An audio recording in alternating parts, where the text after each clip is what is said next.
Welcome to the Golf Podcast Live, brought to you by ECS, Evolve Creative Solutions. I'm your host, Rafael Kalamat, alongside Michael Bleackley. As always, we've got a very special guest. We've got lots to talk about. We're going to talk about Tiger, specifically Tiger and Phil. And the reason for that, we have a very special guest today. Author and former ESPN, and now with Sports Illustrated writer, Bob Harig. Welcome to the show. Thanks so much for having me. I'm glad to be here. Nice to chat with you guys today. Thanks. Fantastic. We're honored to have you, Bob. Well, we're thrilled to have you. All the controversy with Phil over the last couple of months, as well as Tiger making this huge comeback. We're just thrilled to be able to talk about that. Your book, Tiger and Phil, Golf's Most Fascinating Rivalry. And that's what it is. It's the perfect title. What else are you going to call it? But before we get into it, can you tell us how you got involved with golf? We always would like our audience to get to know our guest. So tell us about how you got involved with writing and golf. Well, it's a little interesting, I think. When I was growing up in the Midwest, I'm from the suburb of Chicago.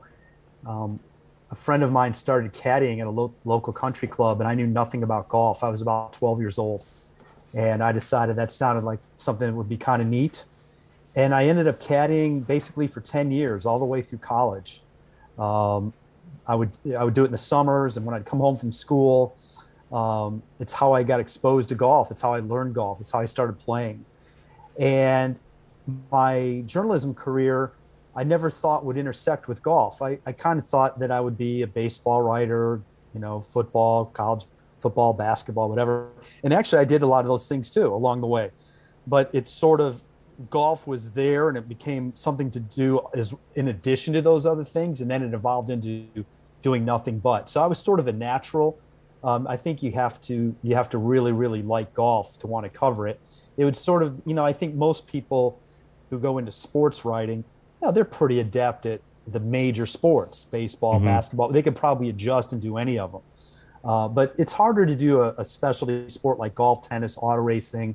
I would be lost if I were covering NASCAR or IndyCar racing. I just, it would be completely starting from scratch to learn it. Where that wasn't so much the case with golf, and that's how it all evolved.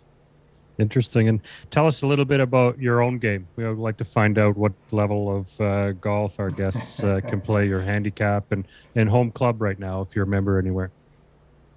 It's taken me a long time to get this bad, is usually what I tell everybody. I fluctuate between a 12 and a 14. Yeah. There was one time I was single digits. It was very fleeting, long time ago, when I was single and I had more time. So I blame it on that. I live in Florida, in Clearwater area. I do not belong to a club.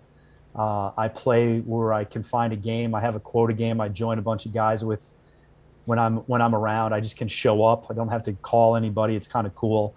And really, that's how golf has to work for me.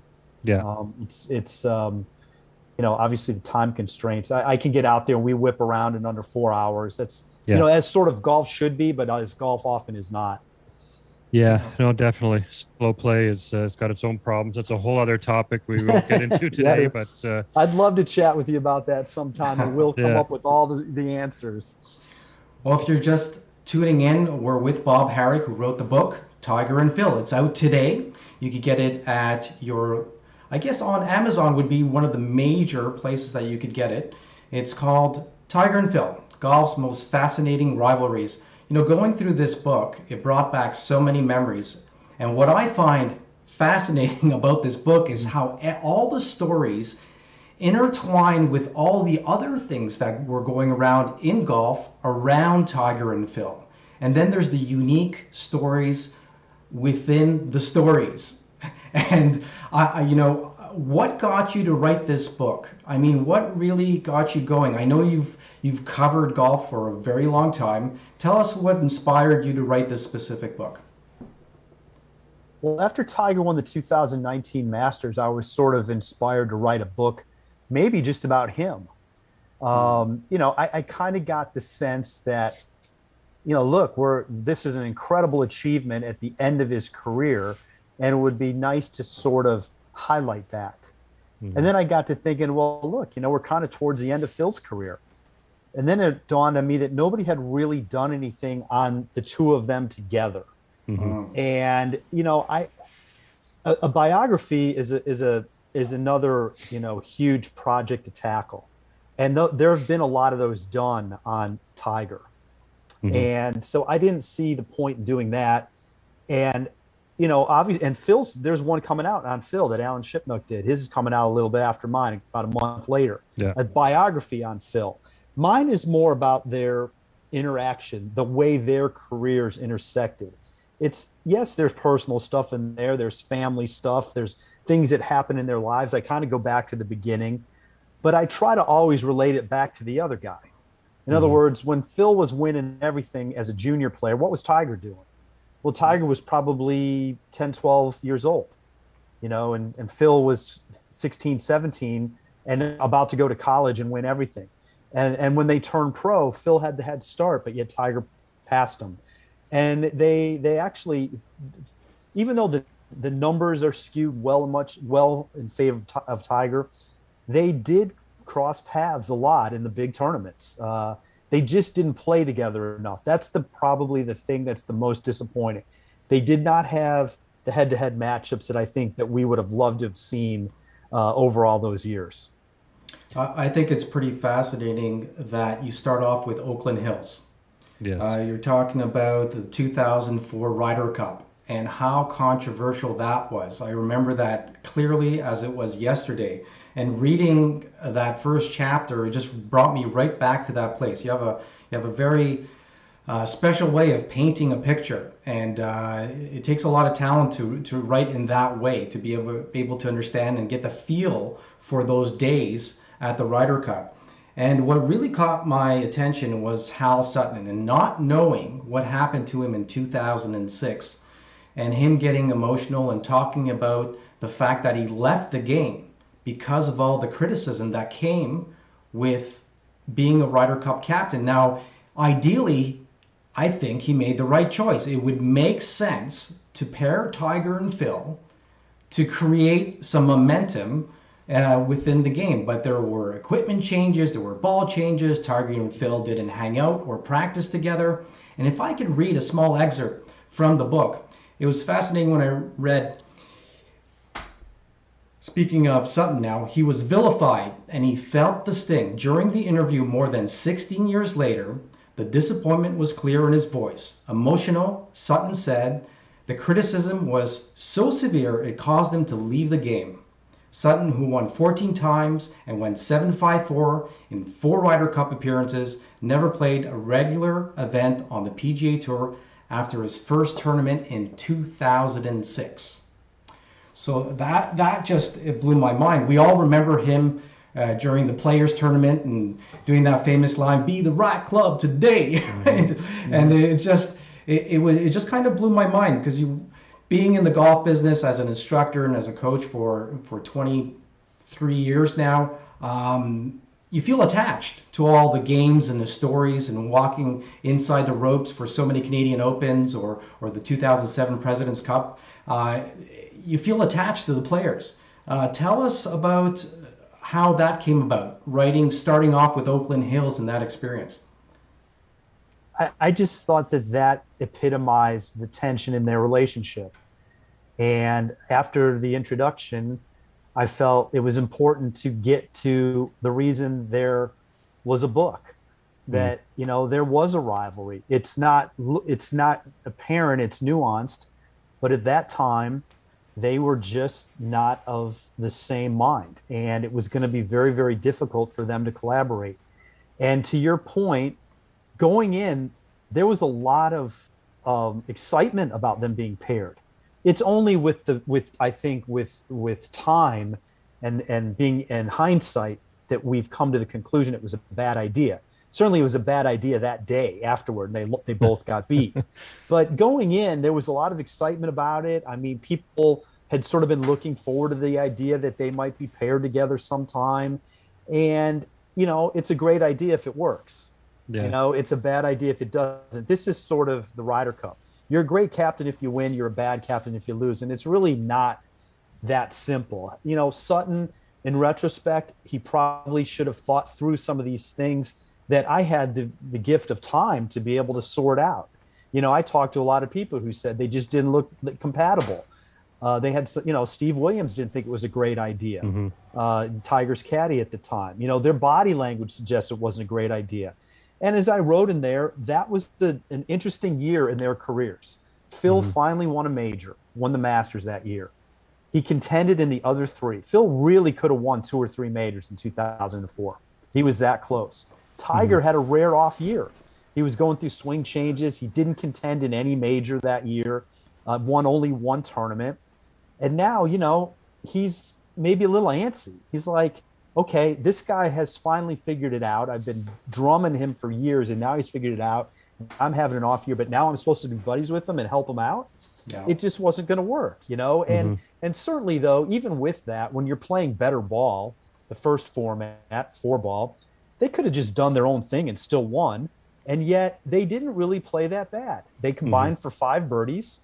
There was no other morning group that had more than 5 birdies, but the one they played had 7. And so they lost. That's match play. Yeah. It's the epitome of it. And in the afternoon, when they played foursomes, alternate shot. Now, frankly, after they lost in the morning is probably when they needed to reassess. But, captains like to stick to their plan. And clearly he had planned to put them out twice. But that was not a great format for the two of them. They were not the straightest drivers of the ball. And they got up 3 holes early, though. They were 3 up early in the match. But when it came to 18, they were tied, and they really, really needed that point. They needed to salvage that match. At the very worst, get a tie. And, of course, Phil airmailed it to the left. It went up against a mesh retaining fence. Yep. It was considered unplayable.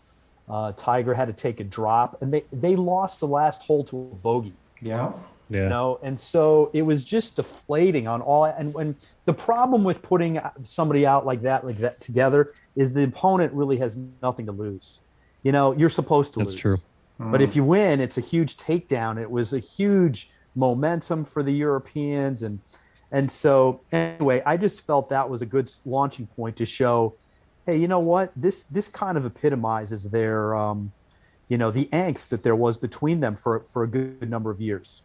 Yeah, I love the fact that you started with Oakland Hills there, because as soon as I started to read the pre-release copy you sent us, Hal Sutton was one of the first things that was coming into my mind, because as a fan back in those days, it was pretty exciting.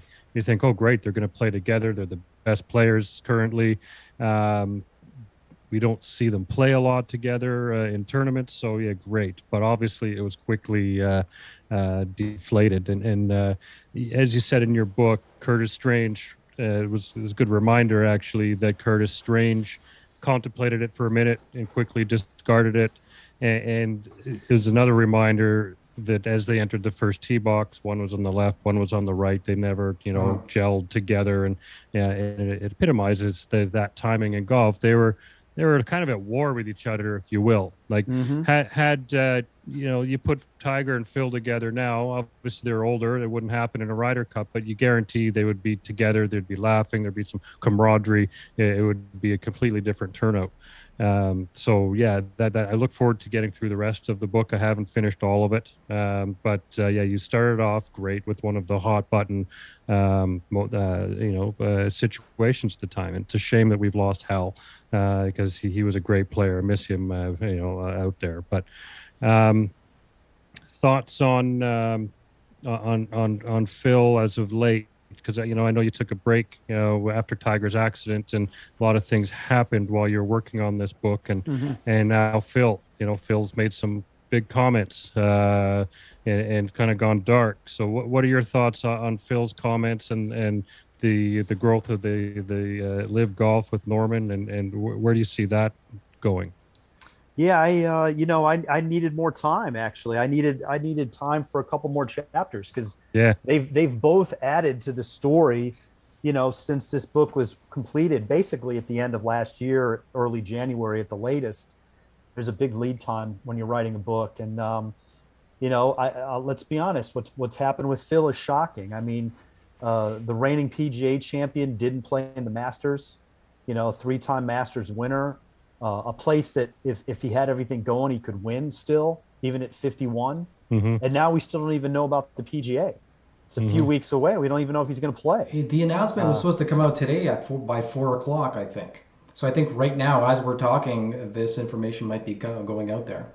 Yeah, I think we're going to, but even so, that's just, I really think that's just procedural. Right. If he wants to play, he's got to be entered. And that doesn't mean he'll play. Right.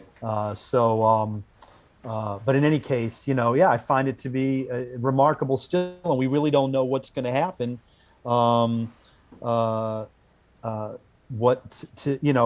forward. I mean, the live golf thing, Phil said some damaging things about the PGA Tour, that we're learning that weren't that easy to recover from. He lost sponsors over it. It was suggested that he might have worked in concert with the live golf people to come up with their game plan.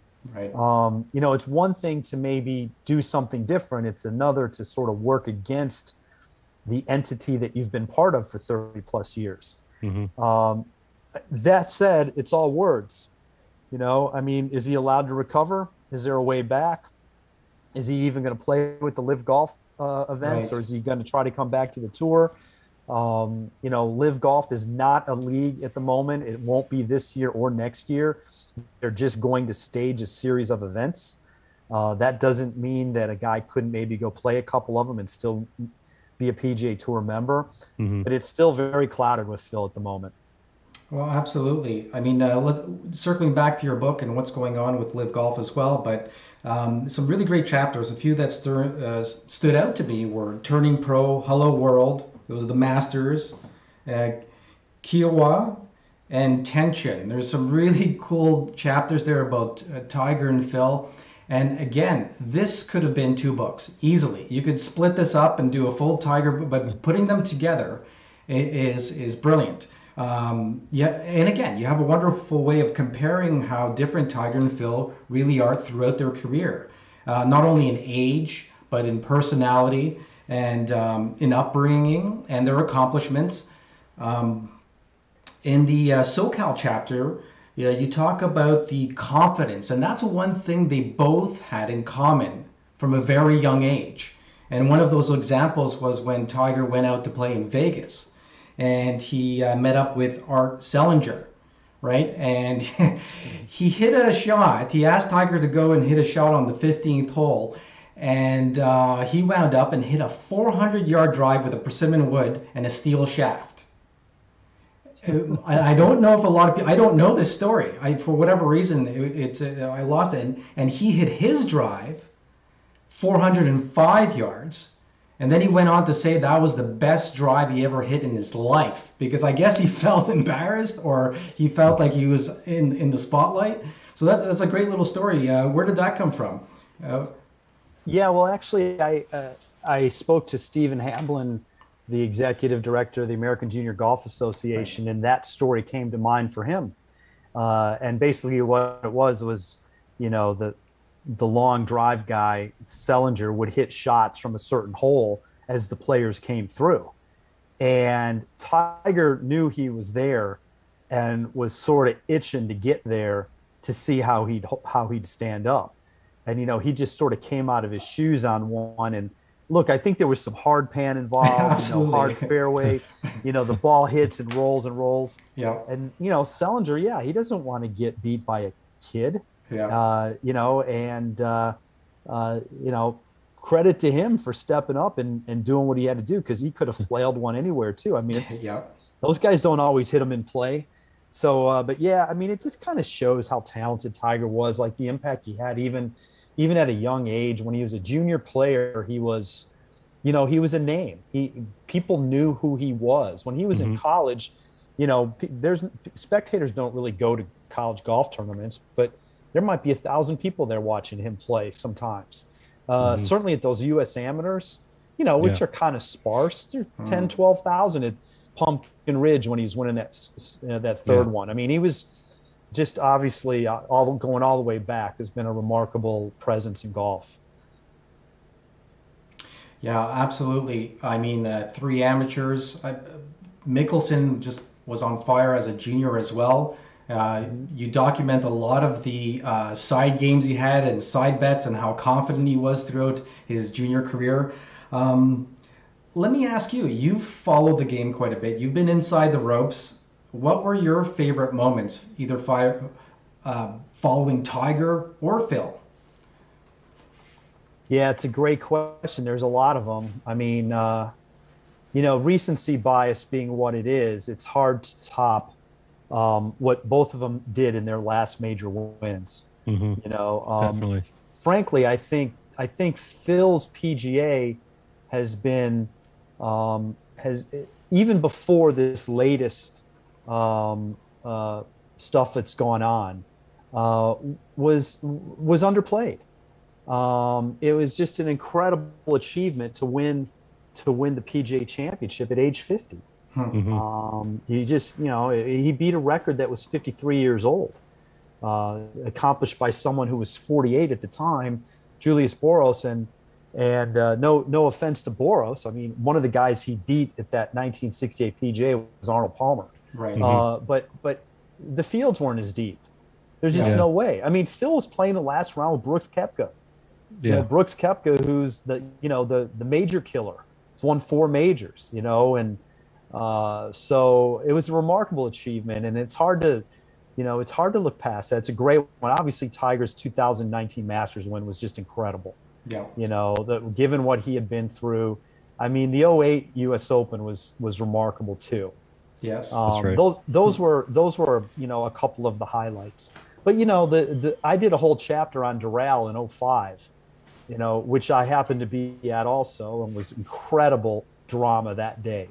For a regular tour event in March, a month before the Masters, for a lot of the world, golf season hasn't even begun yet, and those guys put on a show that was incredible, and that to me was their greatest duel. It was the best time they matched up in all of the times that they played. And there's that irony right now with the announcement of the last Live Series tournament being at Doral, coming back to Doral this year at, I believe, in September or August.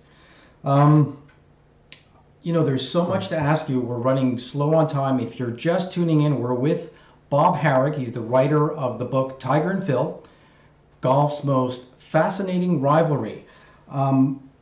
I've had some great experiences as well, Bob. So has Mike. We've gone to the 2007 President's Cup. I was at the Canadian Open in 2000, where he played with Grant Wade in that final pairing, and coming up 18, I was on the right side of the fairway, right by the tree, in between the 2 bunkers, where he hit that famous 6-iron shot over the water, all over the flag and over the green. It was probably one of my most memorable experiences. Also walking with Mike Weir and Tiger Woods, that final 18 holes during the President's Cup, which was just fascinating in so many ways. We've talked about that on the show a few times. Just that era where Tiger and Phil were playing, it was so difficult for anybody to do anything. For Vijay Singh and David Duval to emerge, and Ernie Els, and there was a whole, list of characters out there. Let me ask you, your favorite interview, possibly. What was it? I mean, we've done a lot of interviews. Len Matisse shared some really cool stuff with us. Ian Leggett, who played with them in that era. How about yourself? Did you talk to anybody or have a great interview at any point in time during that era between 2000 and 2010? Oh God, yes, many times. I mean, probably too many to even name. I mean, there was just so much that went on during those years. I think we took a little bit for granted. Tiger just made it look so easy, and yet we were compelled anyway. We watched anyway because even when he had a big lead, we watched. Even though we knew he wasn't going to blow that lead, we watched, and Phil was the opposite. You know, Phil could find disaster from the middle of the fairway. He could, you know, take an easy situation and make it look hard, but he could also take a hard situation and make it look easy. That's why he was compelling. They were different players. You know, Tiger was conservative, Phil was aggressive. Yeah. They both went at it in different ways, and yet both of them felt that their way was the right way. And I'm not sure if they'd have switched, they would have been as successful. In your introduction, you something I didn't know about, but Tiger and Phil had a bet during a practice round for $500, and Phil photocopies the 5 bills and sticks them in Tiger's locker. And whether that's fueled the rivalry a little bit because they never had a practice round for a long time. But one thing we like to talk about on the show is funny stories, embarrassing moments. But along those lines, is there any kind of off-course situations, such as you mentioned in the book, that stand out in your mind and might be comical to our viewers or listeners? Well, I think one of the ones I highlighted with Phil with the gambling was there's a couple of them in there, but one of them was he used to play a lot of practice rounds with a guy named John Houston. Mm-hmm. And John won 7 or 8 times on tour and was known as a streaky, hot player, birdie maker. Like he for a while held the record at in fact, he might still hold the record at Muirfield Village. He shot 61 at the Memorial. He held the PGA Tour scoring record, or tied it for a while at the Sony Open. But Phil played a lot of practice rounds with him and had a lot of success. And one year at the Open, I think they were on opposite sides, and Houston just waxed Phil. He just played great in a practice round. And Phil's like, there's no way he can keep that up. And so he went into a legal betting shop in the UK and put money down on Houston to miss the cut, which Houston did. He did miss the cut. And then, of course, Phil rubbed it in. And Houston told me the story, and he was like, "Man, that kind of hurts." Yeah, absolutely. You know, like if you're gonna needle somebody, that's a big needle. That's low. He laughed about it, but he was like, "Wow, that kind of stung at the time." And he said he doesn't mind reminding me of it at any point. You know, all these years later. Now, people always talk about the two sides of Phil, right? The Phil that people see on television, the guy who signs autographs, the guy who spends a lot of time with people, and then there's the other side of Phil. But, you know, we all have our sides. I know we're running low on time. We're at about 27 minutes right now. Got one more question for you. You got another 5 minutes? Yeah, oh, okay. I do. So really quickly, in chapter 16, the coach and the caddy, you talk about Hank Haney. As a golf coach myself and an instructor, I had the opportunity to attend a lot of Hank Haney seminars, one being in 2006 over at St. Rafael Golf Club in Montreal. It's a Canadian Open event called Montreal Open. And, you know, a lot of people just fired questions about Tiger. I mean, he's doing a coaching clinic, and he was really reserved. He stood back and he said, listen, very briefly, Tiger has an incredible work ethic. And if you guys just spend as much time as he does on the range and practicing his game and his short game, you'll be fine. And that was his tip. But just going back to an excerpt out of the book, I'm just going to pull it up here. I think it's pretty fascinating that golf is the ultimate individual game. The player who swings the clubs bearing the responsibility for where the ball flies and how many times it is struck. A golf coach doesn't call plays. Doesn't make personal moves. He can't even give advice during a round, per the game's rules. So how was it that Haney was to blame for Woods' woes? Now, I really feel for Hank, because let's call it what it is. All the analysts blamed Hank for ruining Tiger's swing, or many did. Your thoughts on what you think about that? Obviously, you wrote this, and you don't feel strongly about that. I mean, ultimately, you make a decision to change your swing, be it with Sean Foley or whoever his coaches were throughout the years. Right. So your thoughts Yeah. on Hank and Well, Tiger's I mean, relationship? there's two things there. Hank was very thin-skinned and probably needed to not listen to the naysayers so much. Look, they had a great record, 34 PGA Tour wins, 6 majors when Hank was the coach. On the other side, Tiger was not great at showing his appreciation, which didn't help Hank at all. And unfortunately, that was, that made Hank edgy. And my point in the book, though, was that we all know in golf, there's only so much the instructor can do. At some point, it's on the player. It's such an individual game that way. The coach can't be out there with you during the round. He can't help you adjust if your things are going bad. Yeah, of course, during practice, that's when you work on those things. And during that time frame when Tiger was coming back in 2010, he was just in a tough spot. And he was in a tough way. He was agitated.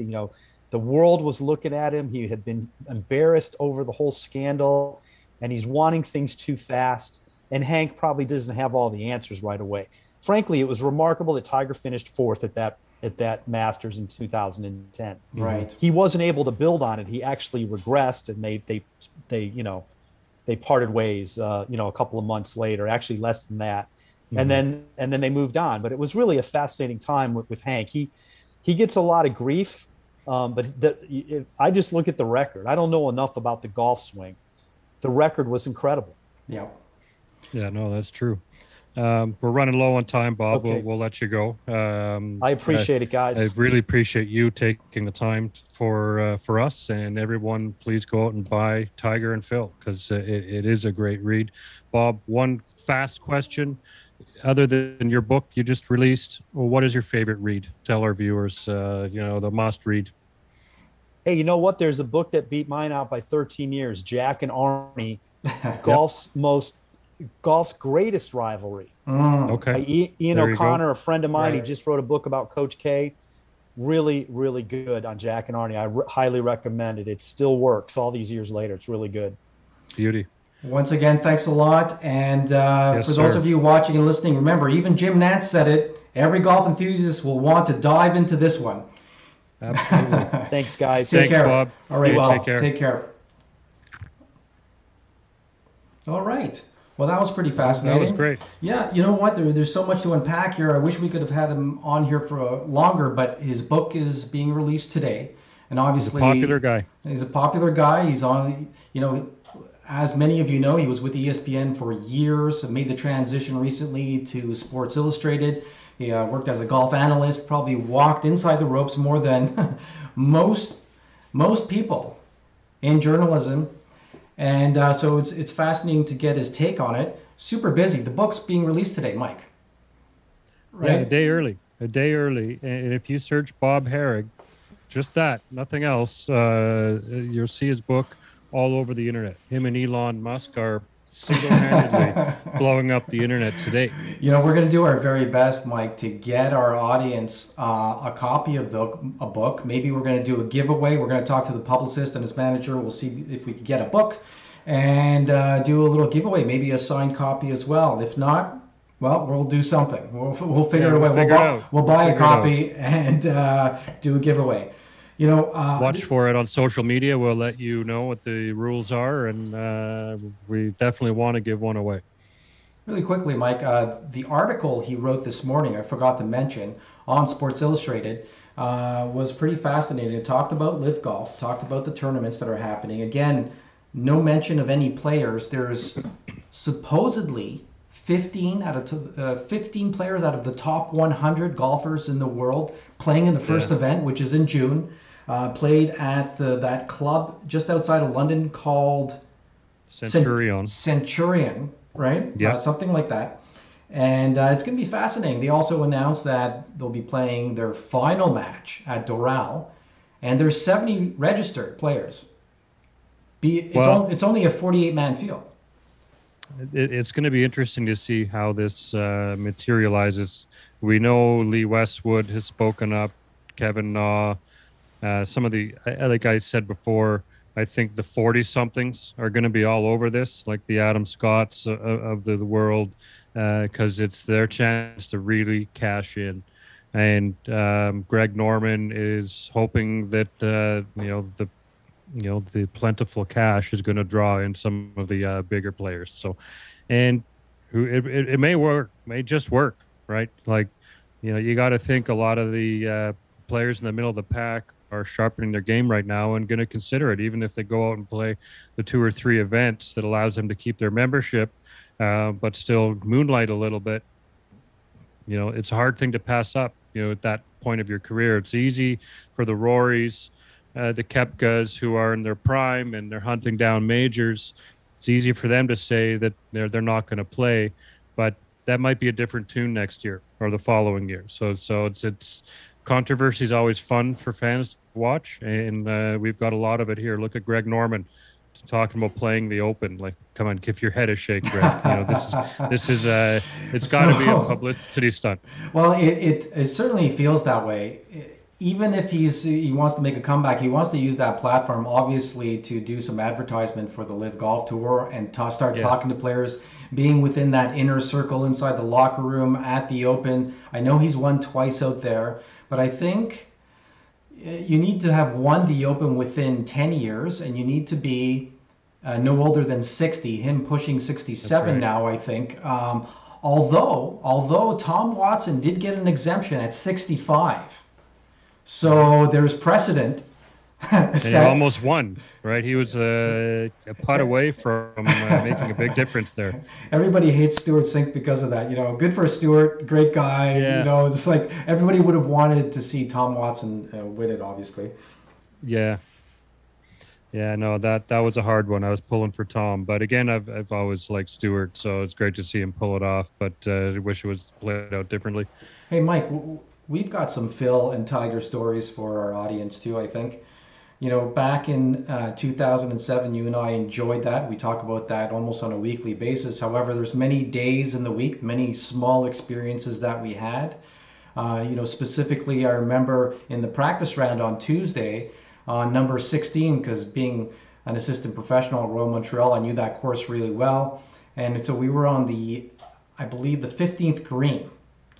And Charles Howell and Tiger Woods were on the green. They were laughing, having a good time. You and I were cracking jokes.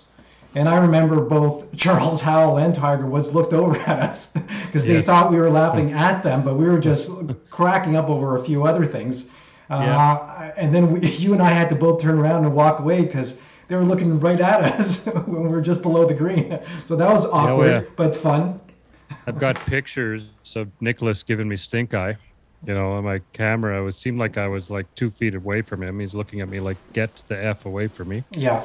So for those of you who don't know, Tuesdays is usually a media day. We both had media passes. And so you're allowed on the golf course, and fans are allowed on the golf course. They were promoting the President's Cup in a very big way in Canada. So on Tuesday was a very special day. You had all these crowds walking around with their phones and their cameras. We were inside the ropes at the range, having all these experiences, and it was a great time. Indeed. Walking inside the ropes, being that close to Tiger and Steve and Charles Howell and Steve Stricker. I've got pictures of the day that, I'll post something on our social channels again. I got a picture back here. There's a picture up by that tennis ball right here. That's Tiger up on the range. Nobody can see that. Nobody can. I'll bring it down closer sometime. Yeah. What was interesting though, being that close to these guys in a team format, is they were playing each other's equipment, right? Like Charles Howell and Tiger, I believe, were paired together, so they were testing each other's balls. Don't be nasty. Yeah. Switching clubs. Vijay Singh hitting balls left-handed, Mike Weir hitting balls right-handed. There was just weird things that you would never see at a normal tour event. So if you can get onto a range for these team events, it's great entertainment. I think a lot of golfers, even people who've been following the game for a long time, it's very rare to go to a PGA professional event. And so when you finally go, you're pretty amazed that you think you play golf, even if you're a good player or you're a coach or an instructor. But these guys play on another level. When you see the ball coming off the club face or the shots they pull off the scramble just for par, where you're thinking, in my situation, that might be a double bogey, whereas these guys still have a chance for birdie and par. That's what's fascinating. We've got a special guest coming on next month. His name's Alan Shipnuck. He's written the autobiography, the unofficial autobiography of Phil Mickelson. He'll be talking about Phil. And I remember my first Phil experience over at Fontainebleau Golf Club at the Skins match play events here up in Canada. That was just outside of Montreal. And watching Daly, Phil, Singh, and Keeney play together, walking step by step with them, was my first Phil Mickelson experience, and it was fascinating. Just unbelievable on how they called the shots, on how they played the game, how far they hit it, how high, and how much curvature they had to the ball. The conversation between caddies and players, and how precise they are on their yardages, and then executing those shots 9 out of 10 times, within a yard, is something to be seen with your own eyes, right, Mike? Oh, 100%. When you see a professional hit a golf ball, it is unlike what your buddies are doing by any means. And first event I went to was out here, the Greater Vancouver Open. And it was also the Air Canada Championship after the name change. But if anyone remembers John Daly, the year he had... he had the shakes, so, if he had too much to drink the night before or whatnot, but he was out there, he was struggling. It was hot summer, he had a jacket on, but he was still playing golf. I remember one particular tee, I believe it was the 14th hole in the Ridge course at Northview. He hit 4-iron, and the compression on the ball, the distance this 4-iron went was just gobsmacking. And you got to give credit to Daly, for being able to hit a shot like that, going through the condition he was that day. But seeing this guy hit a 4-iron as far as most people's driver, if not further, was just something else. These guys are in a whole different league. It's incredible to watch, especially now the fields are so deeper. That the weakest player on tour is an incredible player. Yeah, that Telus Skins game I talked about. So it was Keeney that people don't realize. He averaged 328 on tour back in 2005. Yeah. And not with today's technology. So I'm looking at Phil Mickelson, Daly, Singh, and Keeney, and they're all hitting it 320 pretty much on every hole. Yeah. And I told you this story. I don't know if I shared it with our audience, being on one of the holes on a par 4. And it was a short par 4. I think it was 340. And Keeney just bombs it.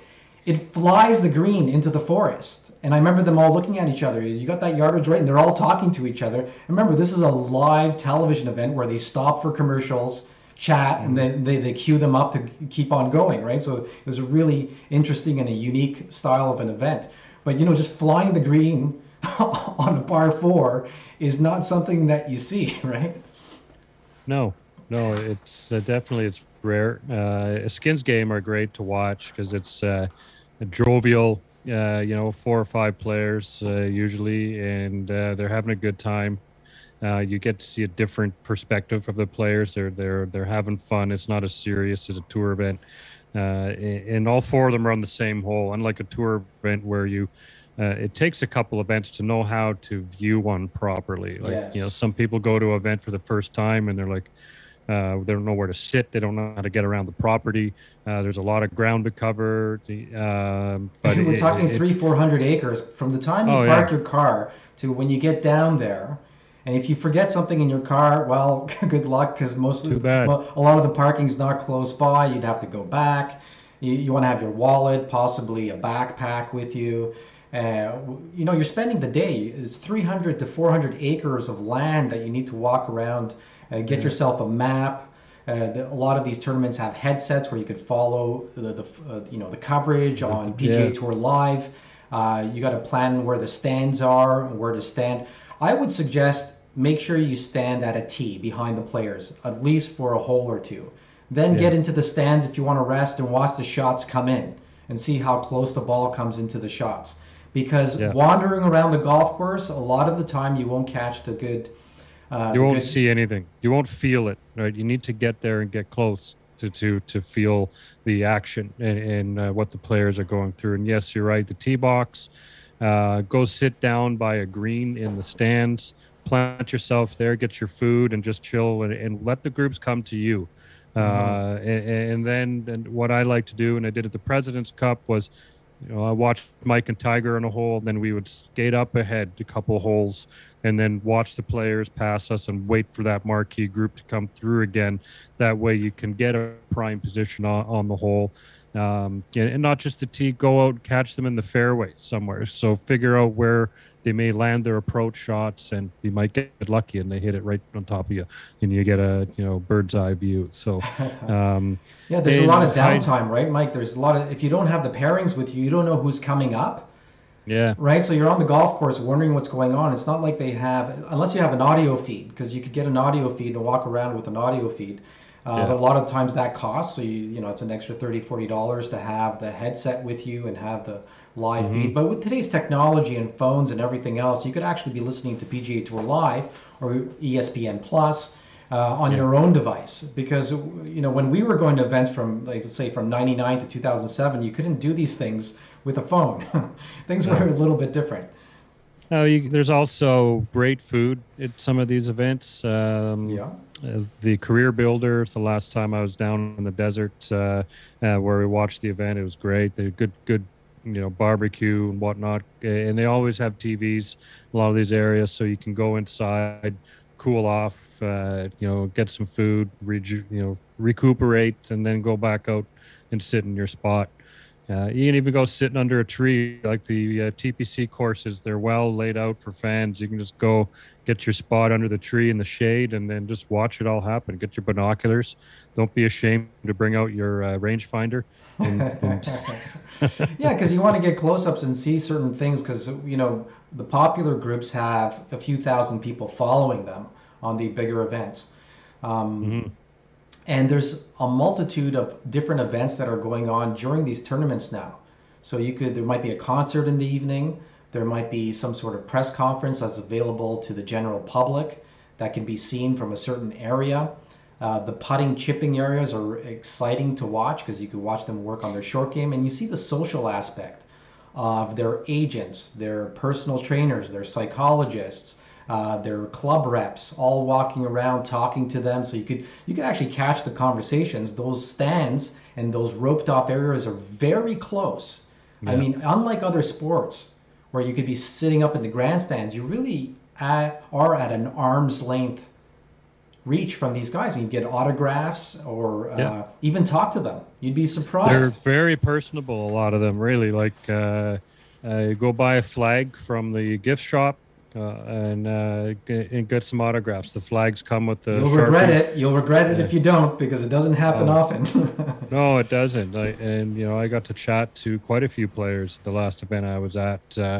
So there's lots of things to do. So show up, drink a lot of water, because it does get hot out there. Put your sunscreen on, go for it, and just try to capitalize on everything that's there at the tournament, and go back for more than one day. So first day you go, you're going to get your orientation dialed in, and then you go back on the Sunday or whatever you have tickets for, or you have a week pass. There's so much to do. Yeah, and for those of you who are in Ontario, we got the Canadian Open finally happening after 2 years of it being canceled due to COVID over at St. George's Golf and Country Club. It's going to be a wonderful venue. It's an old style course, smaller greens, beautiful clubhouse, and easily walkable from hole to hole. Things are a little bit closer laid out. It's not such a huge property. You're not walking around 400 acres of land. It's well laid out, so I'm looking forward to that.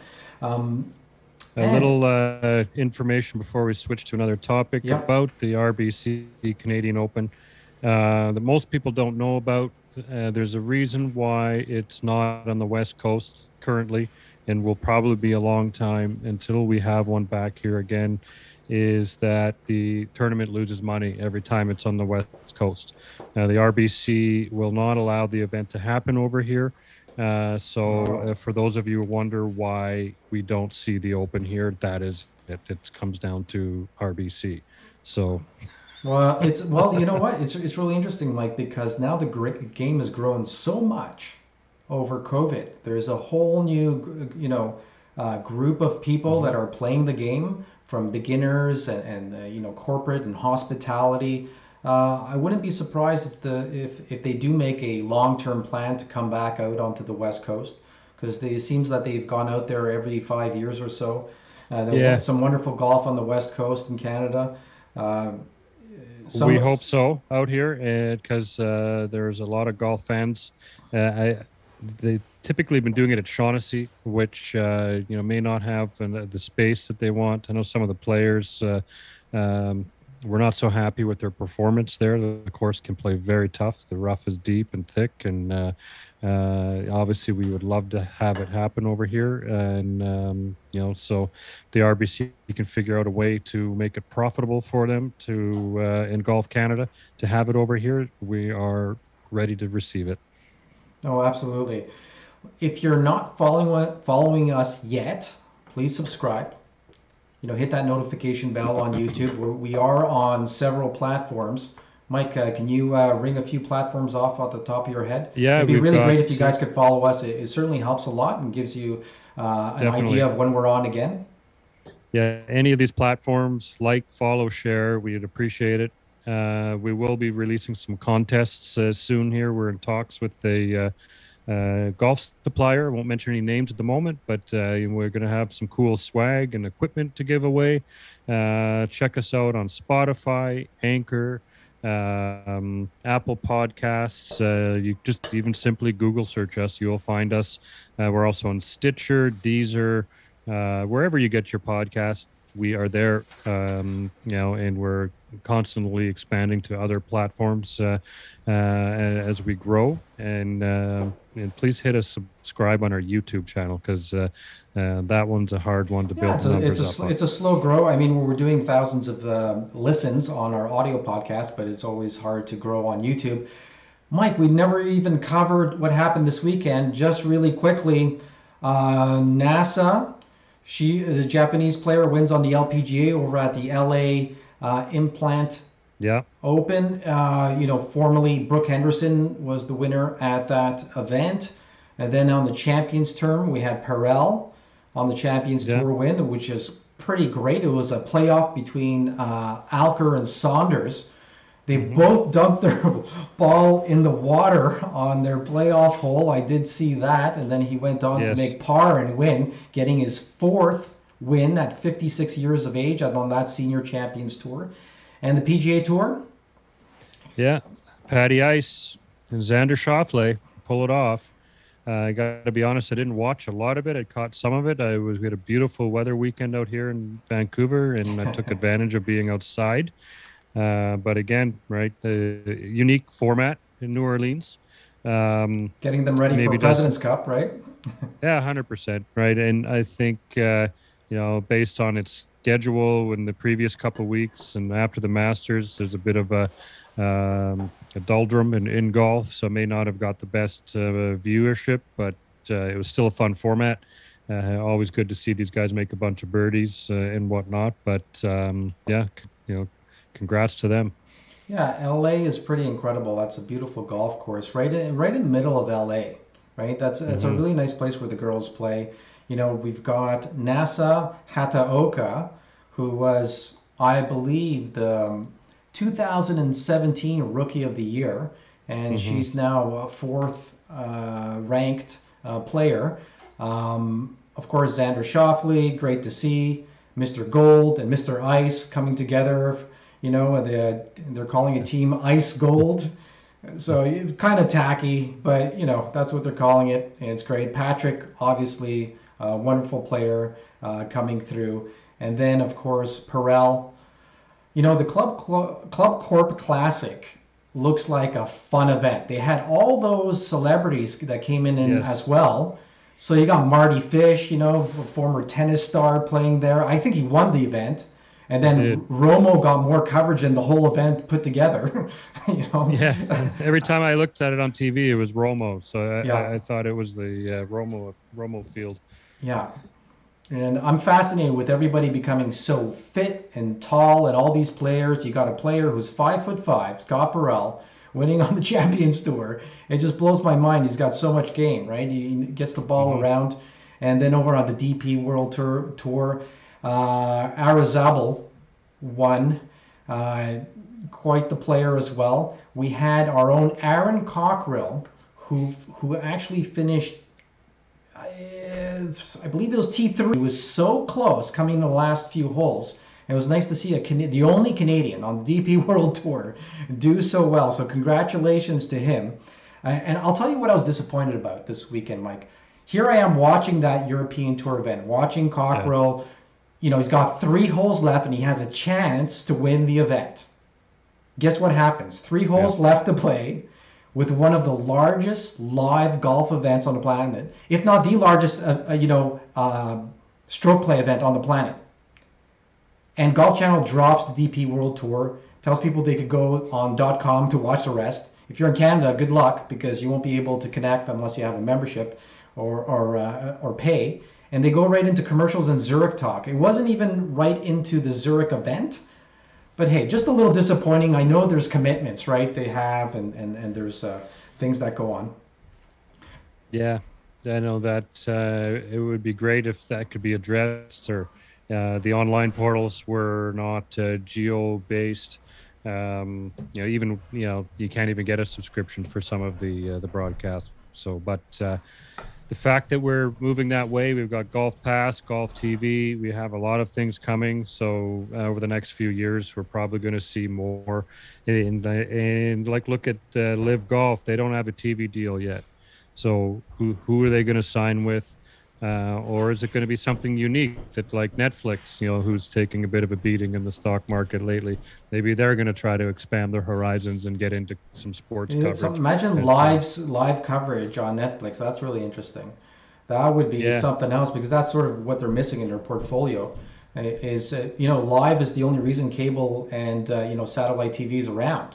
I mean, if it wasn't for sports, live sporting events and news, I don't know how many people. Everybody streams everything, right? You want to watch it at your own convenience. Maybe he's going to get 50 casters like ourselves come out to the event and cover the Live Golf Tour. Greg's a really unique individual, and but the R&A quickly rejected the idea of Greg getting some sort of special exemption. They'll look into it, they said, right? I think I was reading a Golf Digest article yesterday about that. Yeah. And guess who's playing the Canadian Tour? We got Fred Funk's son. That's right. Secured his membership on the Canadian Tour. That's very cool. Yeah. Most accurate player in Tour. Yeah. And it's his son. So, this is going to be interesting to watch how he develops. One of my favorite analysts, because of his close relationship to Tiger Woods and because of what he's done for broadcasting and as an analyst, he has a very unique perspective, and that's Nota Begay III. And he's targeting to return to golf because he's now 50 years old. So later this year, we'll have another legend of the game, a great player, play the Champions Tour. And I'm telling you, Mike, the Champions Tour, once all these players start graduating and start playing, I mean, we already got Duval out there, Ernie Els, the list goes on. We got Weirzy. They're all out there. Yeah, they're all out there. The the leaderboard presentation the other day was just like flashback from 20 years ago. So it's all those players. So, Skip, Kendall, you name it. You see all these guys out there. It's going to be huge. And if Tiger decides, and he's well enough to play the Seniors Tour, the Champions Tour, they're amazing myself there by saying that. Yeah. But if Tiger is well enough, and I think he will be, because he's in a different place. He's a lot happier. He seems to be enjoying being out there, and he's smiling. It's not the same, closed and stern, guarded personality it was before. He is open and receptive. So I think we're going to see him out there purses will get higher, as we've talked about, and it's going to be a lot of fun to watch these guys on TV and in person. I can't wait until we get the opportunity through the PGA Tour to be able to cover some of these events. I'd love to go out to the Champions Tour, so we're throwing it out there, obviously, Mike, to be out there inside the ropes walking with these legends of the game. I mean, we've followed the game for the last 25, 30 years, almost religiously. Some great news as well. You know how we talked about Mission Hills the other week and the women losing their first major? Yes.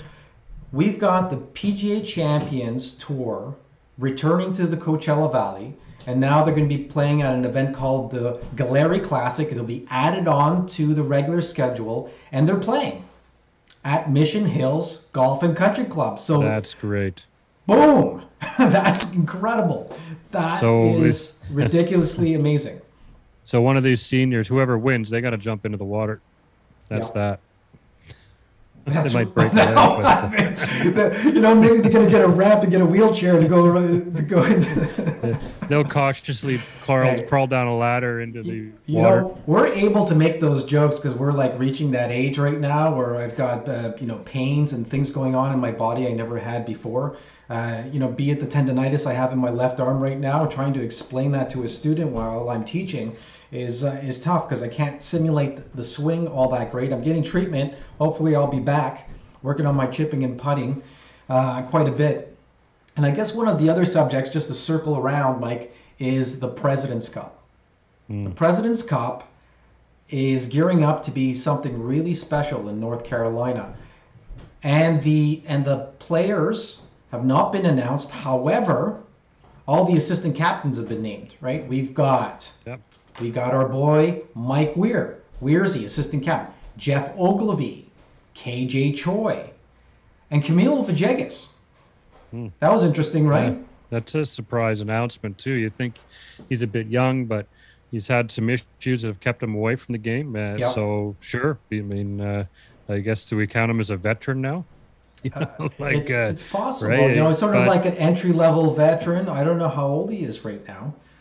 I'd have to look that up. Good question. I would guess 35. I think he's up there. I think he might be. Is he a little older? He's in his 40s now. Yep. You probably can't get down to the putting green and read like they used to, though. Like Spider-Man. Do you remember that? How unique that was? He used to get down on his fingers and put his leg out and get down on his chest. I'd get stuck down there right now. Get stuck down there. You're not that old, Mike, but yeah, I hear what you're saying. I'd have to lie down and stay down for a while, then sort of roll over and get up and make my putt. But maybe Camilo is the connection to some of the younger members of the team from a player's perspective, and who knows, maybe they're grooming him to be part of the captain program in the line. But he hasn't had a decorated career. He's won. But it's not like he's had, that strong of a career in terms of wins. So we'll see how this plays out. But the committee knows more than we do about choosing captains. So yeah, this is going to be fun to watch. If you're just tuning in, we had a very special guest on today. His name was Bob Harig. He was the author of the book Tiger and Phil, Golf's Most Fascinating Rivalry. I would strongly suggest that you order the book. It's out today, and it has some really unique stories. You could also catch Bob Harig on sportsillustrated.com and some great articles. Today specifically, you wrote an article about the Live Golf Tour and Greg Norman and the players that are coming out to play. And catch our other episodes. They're all available on Spotify, on Apple Podcast, on YouTube as well. We had some great guests. Mike, I'm going to name off a few guests if I forget. Lisa Longball was on. She's doing a great job on promoting the game here in Canada and the U.S. We had Matt Adams from the Golf Channel, Gary Williams, some golf professionals as well. Some of our favorite guests, Ian Leggett, former professional golfer on the PGA Tour, and Len Matisse. All 1 hour unique conversations with these people. Yeah, definitely. Lisa Godet last week promoting Women's Golf Day, which is doing a huge thing for women's golf. We had Rob Labritz on previously, who's making tracks on the senior tour. He's definitely he's getting into contention. He's having a hard time on his final days, but I'm still say I think we're going to see him win this year.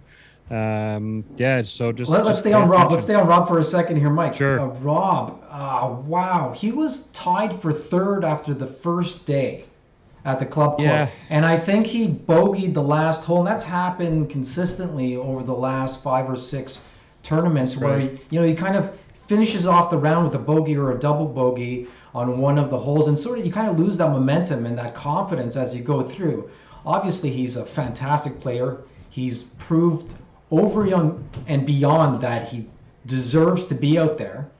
He's just incredible. He's a birdie machine because you could see he counters all those bogeys and doubles with a pile of birdies. So that when he could eliminate some of those bogeys, he's going to be right up there in the top 10 consistently. T5 last week.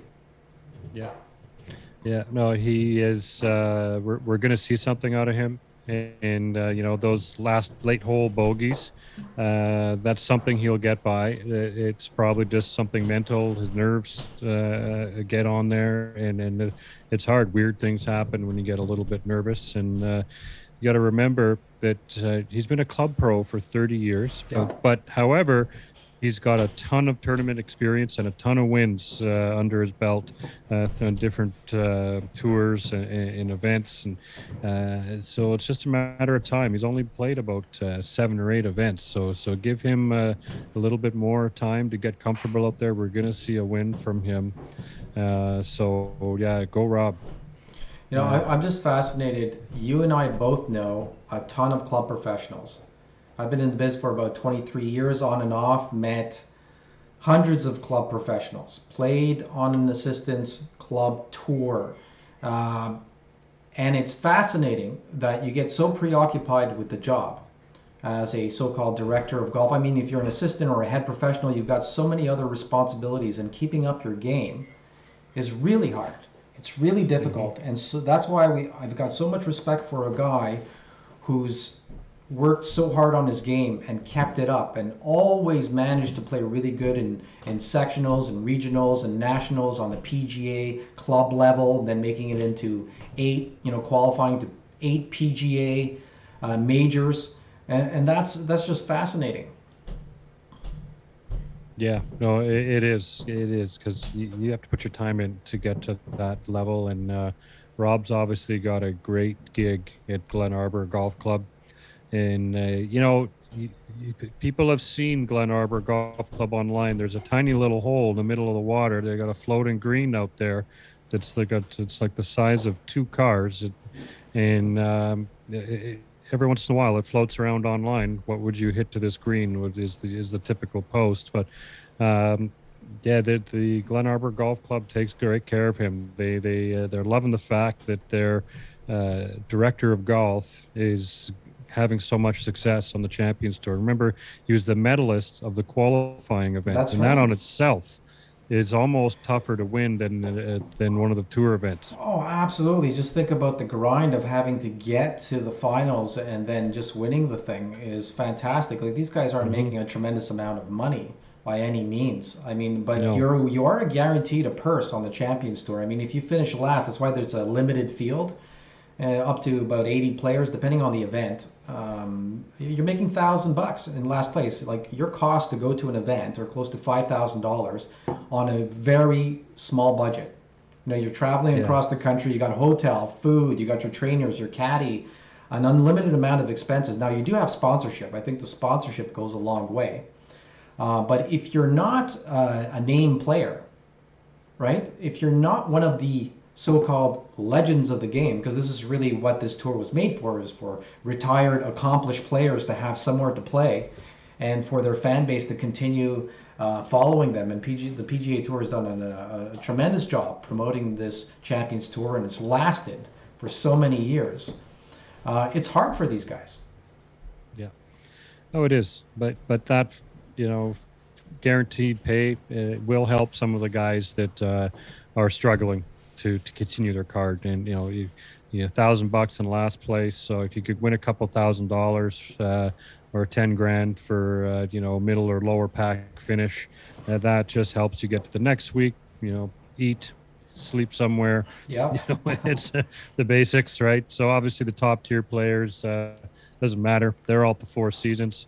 The lower tiers are at Motel 6. Yeah. And, but they're loving it. We would all trade right now to be grinding it out in the lower tier positions. Absolutely. I don't know if any of these guys, I would say with the younger guys on tour, on the smaller tours, but most of these guys are established in some shape or form. They're older. They've made their living in golf or somewhere else.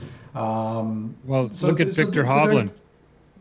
Victor Hoblin, he's obviously not, worried about money now. He's got a few wins, but he drives from event to event for the most part, depending on where they are.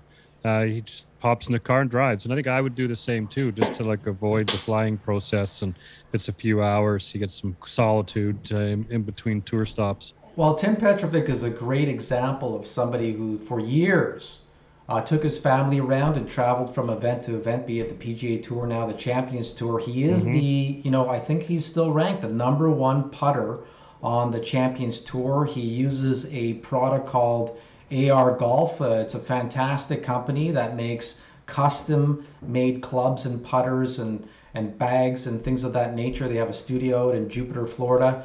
And he's a great player. Yes. And we're pulling some strings to get him on the show here. So stay tuned on that. Yeah. Hey, guess who's coming back to the game on the Champions Tour? We got Jesper Parnevik. And so supposedly they're making waves because he's gone through a makeover with his clothing. He's wearing all black now. Remember when he used to wear those flipped hats and the colorful clothing, and he used to eat volcanic sand? I thought he was going to kill himself, eating sand. Well, and also another throwback name, Jarmo Sandelin, if you remember him. Yeah. He showed up at an event with a see-through shirt on. It looked ridiculous. The one time I go to drink some coffee. It was an absolute clown show. He's walking around in Europe. He's got a long sleeve see-through shirt on. I've never seen anything like it. It's like he was wearing a Ziploc bag, but he was known for his fashion. Jesper had his own style. Jarmo was a little bit more of a fashionista in his time. And then that's a good question now. Where is Jarmo now? Yeah. Well, look, we've got quite a few. Well, I have quite a few golf cards. I was a collector for a number of years. I've got cards going back to the 80s. I would love one at some point in time, because the outfits on these golf cards with the golfer's picture on it is fun to go through. And so when we have a producer, maybe we could pull up these pictures of former golfers, talk about them a little bit, and even get them on the show. But I've got a lot of fun talking about the Champions Tour. It's always exciting to watch. It's very unique in its own way. Some of the players that maybe stand out to you, Mike, that are playing on tour right now, if you could think of any that come to the top of your head. Well, geez, yeah. I mean, the mechanic,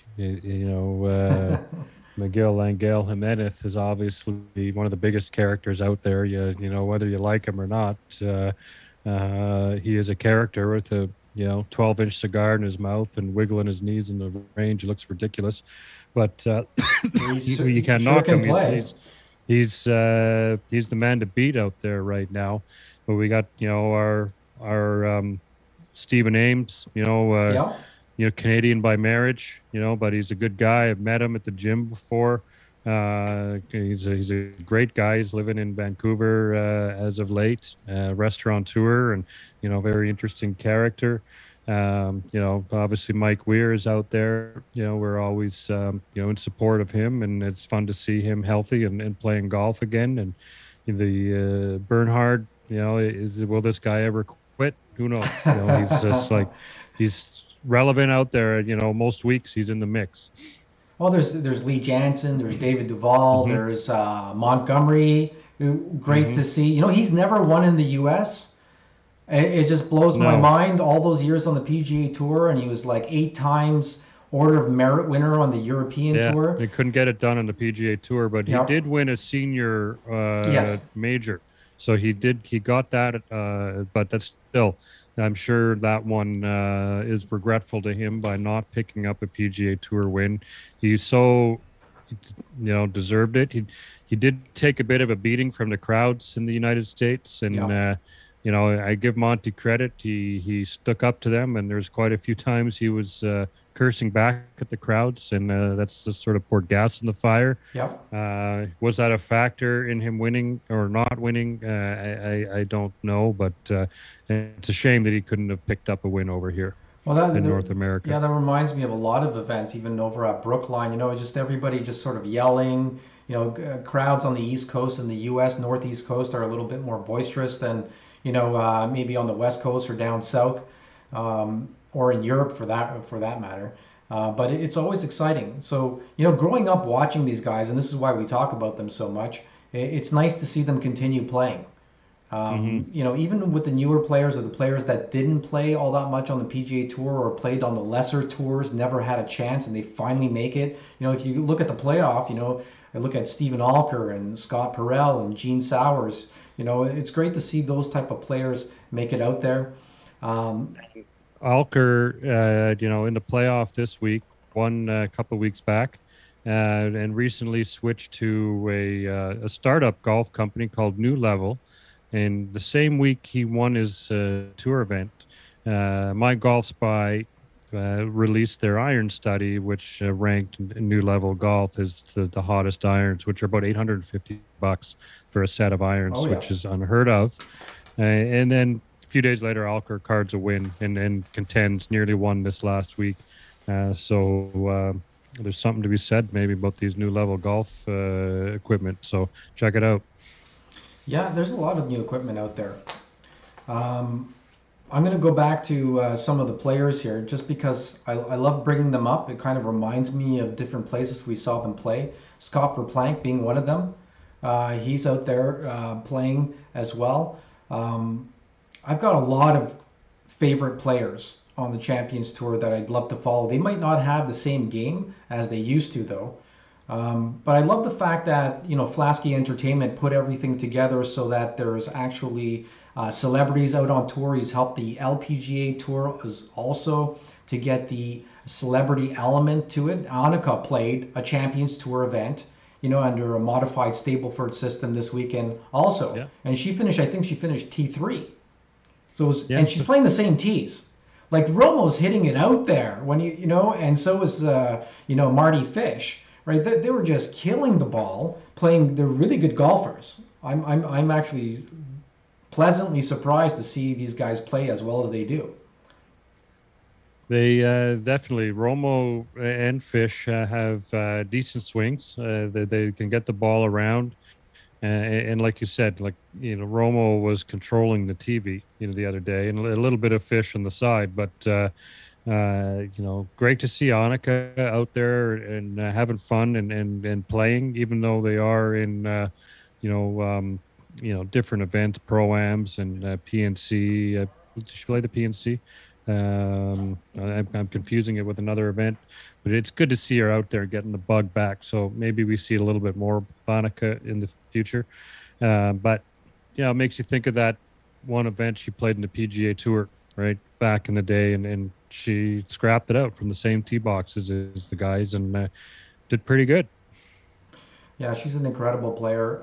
The fact that she still maintains her game and plays at that high level is unbelievable. There's a lot of other players on the LPGA Tour that are making somewhat of a comeback.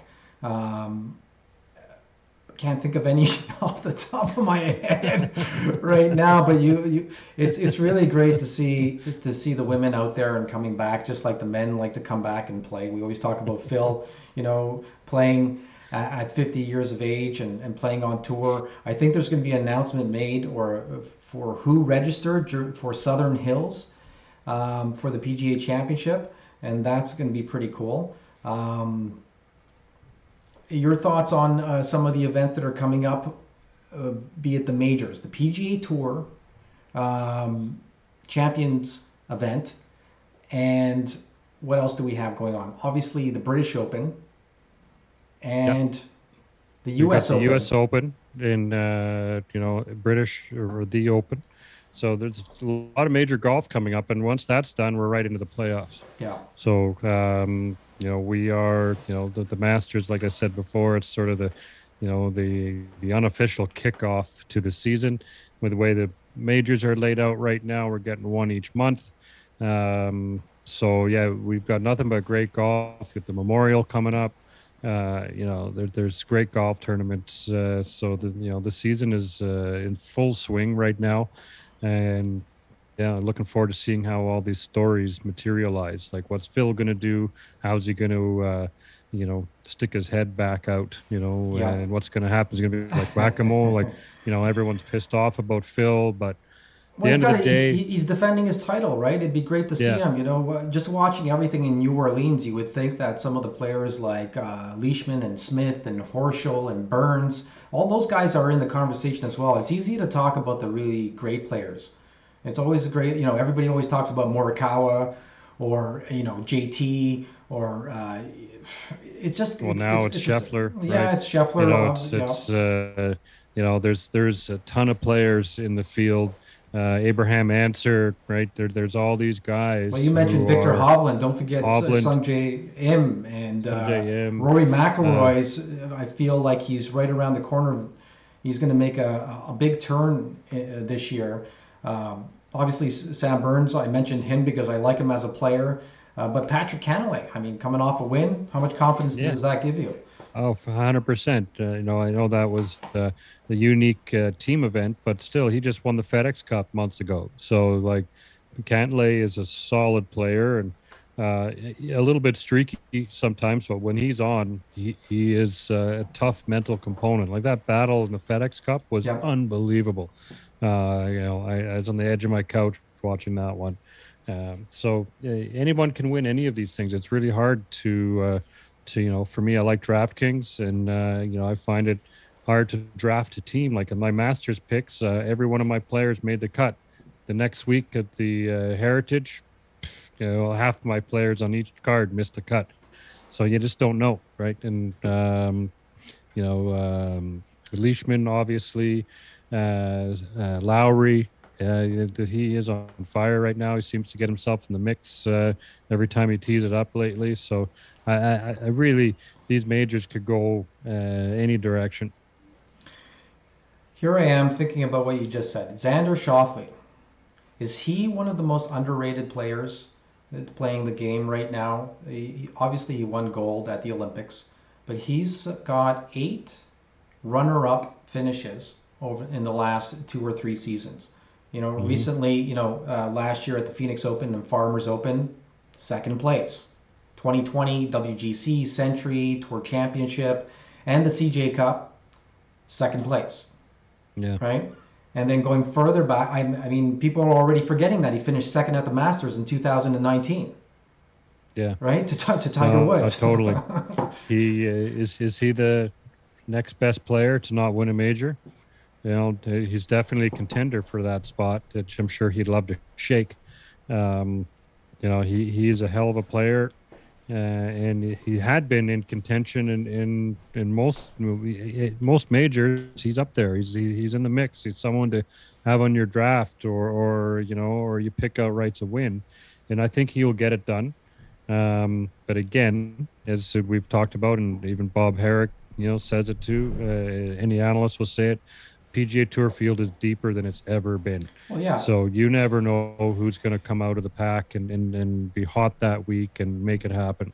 Getting 2 wins is a huge accomplishment in a season right now, because you got players like Cam Smith and Scotty Scheffler who are kind of defying those odds, but you got Patrick Cantlay, who since I guess in the last 2 years has had 5 wins. And then you look at Scheffler, he's got 4, which just all happened mostly 4 in the last couple months. Right. But, let's not forget about some international players. There's a huge bias towards U.S. players because we watch all these analysts. But Hideki Matsuyama still has, 3 wins in the last year. Right? Yeah. Again, I'm going to talk about Sam Burns because he's got 3 wins in the last 2 years. Also, Yep. Let's not forget Harris English. Nobody talks about him, or even Max Homa. The guy's got some serious game, and nobody talks Max Homa, right? Yeah. Well, they won't talk about him until he breaks through and gives them something to talk about. Like right now, he gets most of his attention on social media because he's hilarious. He trolls his own fan base and asks people to send in comments and pictures, and then he throws his comments out on him. He's a funny guy. He's a great golfer, and again, he's another one of these guys in the field. Once he gets his hot month and goes out and bangs out a couple wins, then we're gonna get accolades for him. There's any of these guys can win right now on tour. Like, they are all good, and they just get the right week where the putts are falling, and they make less bogeys. That's really what it comes down to. Yeah. You can have great green and reg stats and not get the damn ball in the hole. It's that easy. And some weeks it's like putting into an ice cream bucket. You just have that touch and your pace dialed in, and it all comes down to luck too, right? Like Dave Pell says in his putting Bible, it's you can hit and stroke the putt perfectly. There's no guarantee it's going in. So anything can happen. I'm going to suggest a book, since we're on a book topic, and we had a very special guest today. If you're just tuning in, I'm your host, Rafael Kalamat, alongside Michael Bleackley in Vancouver, and we had Bob Harig on. So go back, once this is posted, go back and listen to a great interview we had for a half hour with Bob Harig. He wrote the book, and it's out today, Tiger and Phil, Golf's Most Fascinating Rivalry. Some stories I've never heard. And it's not just about Tiger and Phil. It's about the whole world around Tiger and Phil during these momentous occasions, these tournaments, inside the ropes and outside the ropes. Another book I'm going to recommend right now is this one right here. This is Bob Rotella, and hopefully he'll be on our shows soon. I'm going on my second read, and I've mentioned this before, is How Champions Think. An outstanding book on the psychology of the game. Great analogies with basketball and football and other sports also. Mike, let's go back to this weekend, Zurich Classic. I know we didn't get a chance to watch a lot. I did watch a lot of highlights, but let me just name some players, because that's something we could talk about. We're running on close to an hour and a half, so we'll be wrapping up shortly. Let me throw out some names to you. Cantlay, Schauffele, Burns, Horschel, Redmond, Ryder, Zalatoris, Riley, Watson, Varner III. We got Rye and Lipsky, Higo and Grace. Some good teams there. What stands out to you? Any name that just pops up? Well, yes, Billy Horschel. Mm-hmm. I think he is one of those guys that he's an outspoken player. Yep. And he takes a bit of a beating sometimes from the audience. Recently in social media, right? Yeah, totally. But I think he's mentally tough, and we'll see something out of him. Higo, again, sort of mentored by Gary Player. He is going to be something to see as he matures. He's still quite young, but he's a tremendous talent. There's all of those players. You could draw their name out of a hat, and any one of them could win in any given week. That's the thing. Will they contend in majors? Maybe, who knows? You never know these days. But I wouldn't be surprised to see Horschel take down something in the majors or through the playoffs. Bubba Watson, you mentioned. He's always fun to watch. He's getting in that twilight of his PGA career. Will he post another crazy video? Yeah, he might. Remember that one of him on the hovercraft, driving on the golf course. Yeah. I don't know if you ever caught that one, but yeah, no. Well, back in the day, they did the rap video. Didn't they do that with? What did they call themselves? The Soy Boys or something? Oh boy, that was a while back. I haven't seen that in a very long time. I can't remember the name of what they call themselves, but Ricky Fowler. Yeah, no, that was funny. Bubba Fowler, had those overalls on. Fowler had the fur coat. And, yeah, it's that like, was the beginning of a night that went horribly wrong, perhaps. But yeah. um, here's Fowler. Here's a guy who's fallen off the face of the earth. Really, he's got to now qualify for the U.S. Open, and all right, so it would be good to see him get back into the mix. He's gone off and got married and did a bunch of TV commercials and maybe took on too many sponsors and got distracted. But um, Yeah. Well, he's pretty great. active. I think he's more active on Instagram and Snapchat than he is on with his golf game. But he's all jokes aside, he's a fantastic player. He's proved Sure. himself, with some monumental wins. One being the Players, and I don't. It depends. You get to a point in your life where certain things take. Priority. Things change in your life, and so.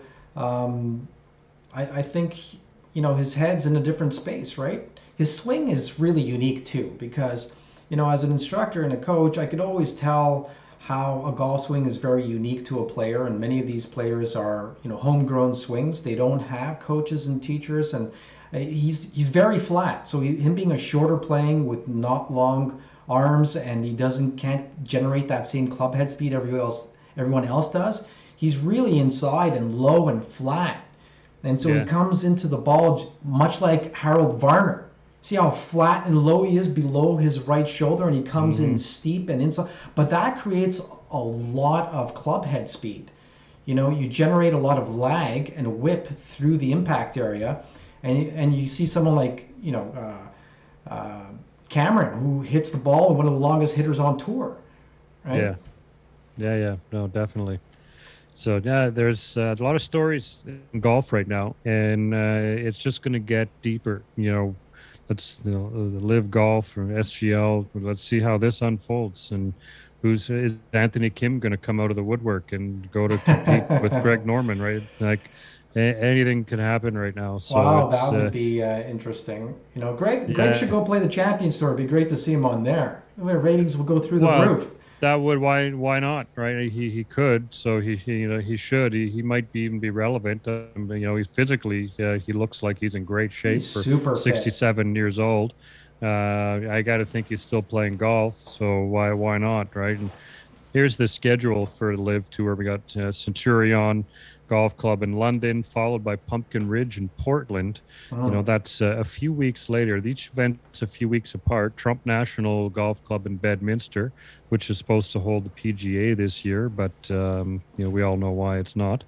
And the International in Boston, it's September 2nd to 4th. That's that Labor Day weekend. I don't recall. I haven't looked at the calendar. Rich Harvest Farms in Chicago, Stonehill Golf Club in Bangkok, Thailand. What's nice that they're going back to Chicago. They haven't had an event up there in forever. Yeah, 100%. Royal Greens Golf Club in Jeddah, and you said Doral has been announced for the final in October. So there's it's going to be interesting to see how this all plays out.